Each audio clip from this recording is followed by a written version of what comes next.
Um, what you've seen from Minnesota. Obviously, first time you're going to meet them. Yeah, I mean, obviously, really well coached. Um, they've got good pieces for what they do.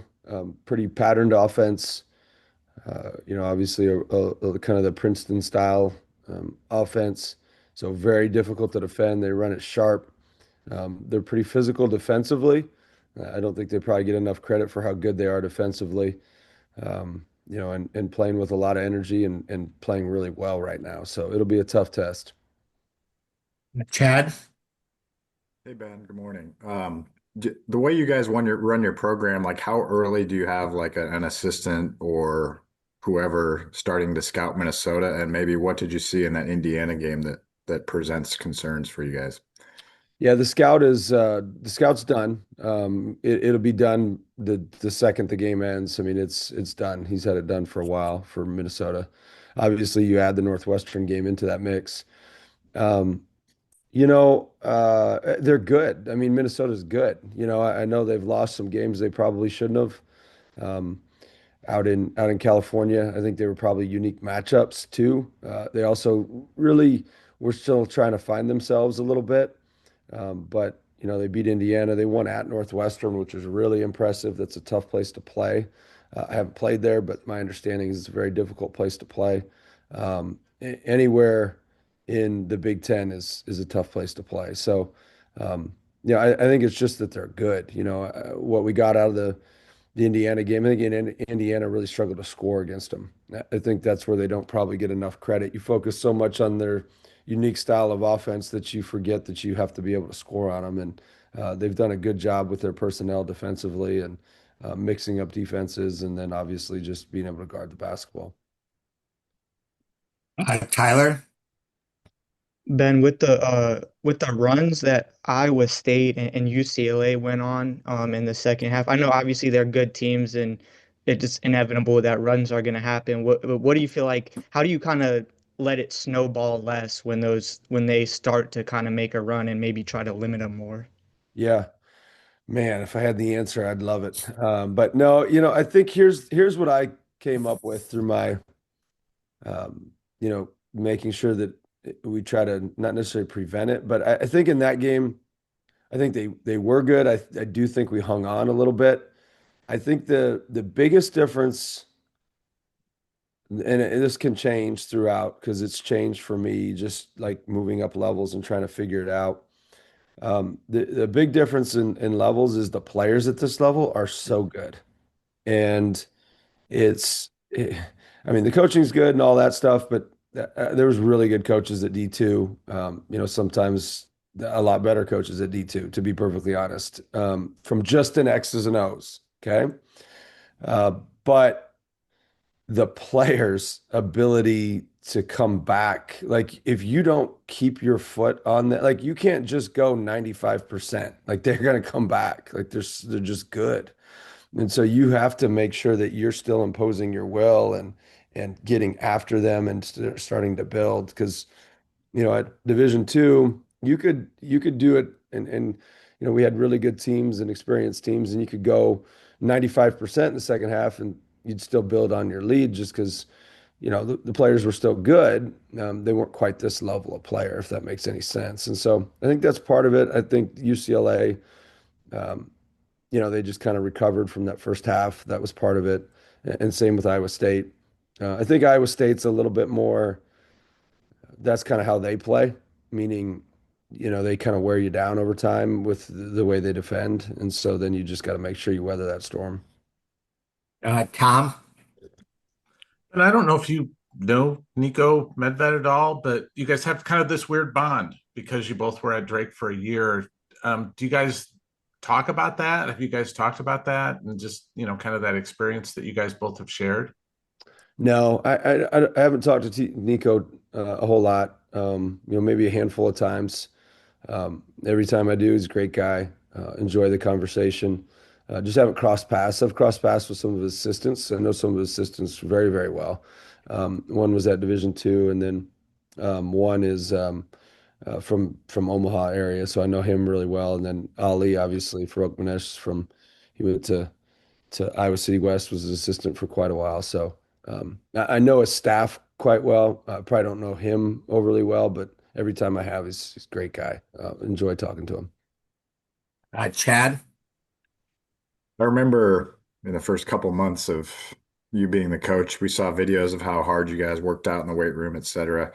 And I'm guessing that a lot of that had to do with the Big Ten grind in mind here. So I guess how would you expect that to kind of play out here as you get, I mean, you're turning around from your biggest win and going into another Big Ten game 2.5 days later.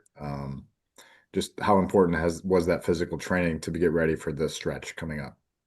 Yeah, I think that's why you do it. I think more importantly, the ability to get yourself back up for these games is really tricky. It's just the level of player is a little bit different, and so you have to find some type of niche that you have, and ours is our ability to be ready consistently and get ourselves to an intense level. And I think that training helped. I think it did help physically to a certain level. I think that the strength and the power and stuff like that is not overrated. I think sometimes there are some facets to the physical component that does get overrated. It's a lot of emotional component to being in that weight room, and I think we put our kids through it pretty good. Tyler. I'm gonna have you jog or I'm gonna jog your memory for this one. I've heard conflicting stories, so I want to go to the source. Um, when you were in high school, did you play a summer league basketball game? Did you have a broken thumb or a broken arm or something of I that don't- nature? And Yeah. what do you recall from that? I had a broken thumb and I had a Okay. cast on. I broke the thumb in the summer league, and then I went and taped it, and then finished the day. I played pretty well. And then I think it might have been a day later, maybe. I never went in. I told my mom my thumb hurt, and then I think I went in on my own, to be honest. And then it was broke, and so then I had a cast up to my whatever, and so I played with the cast on in the summer. They had to put some like padding around it, so it was like a full arm cast, but it was. I actually played pretty well too, so it was good. Was that dominant hand or non-dominant? That was my left. Okay. That was my left, and then my right I broke one time too during the season, and then I just put like a hand cast on it. Um, so that was the only breaks that I've had, I think. David. Hey, Ben, going back to Alvaro, I remember before the season you talked about how you wanted him to turn that 1 minute stretch into like 4 or 5 minutes of good, consistent play. Obviously, he had a huge hand in the win the other night. And afterward, you said how much growth he's already made throughout the past, couple of months. And you want to see where he can continue to go. What are those next steps for him? And how has he been patient and kind of understanding the growing process within your own system? Yeah. So anytime you come into a program, obviously we hadn't won because it's an infant program, but there's a demand on, and the workload is a little bit different. And it takes a little time to acclimate to the workload. So once you get past like just the how hard it is, then you've got to understand the little nuances of our offense and our defense, um and it's taken some time. And I don't think people realize it's not just one of those things where it's just a plug and play. There's very few people that are plug and play players. It just takes them a little bit more time. And to get him acclimated and to figure out the system, and he'll still take some time, but um, I can appreciate the patience and just his attitude through some of that stuff because it is tricky. I think whether people like it or not, you go, with his story, you go to Robert Morris, they're awful his freshman year, second year they make the NCAA tournament. Everybody in the world gives them all this instant love, and then you've got to navigate that, and then you've got to navigate people telling you how good you are, and then you come here and it's like, no, you're not good enough yet, and you're trying to handle that as a 21-year-old who's fragile anyway, and so it's just one of those things that takes a little time, and he's done a great job with it and kept a good attitude, and he'll continue to keep a good attitude. Chad.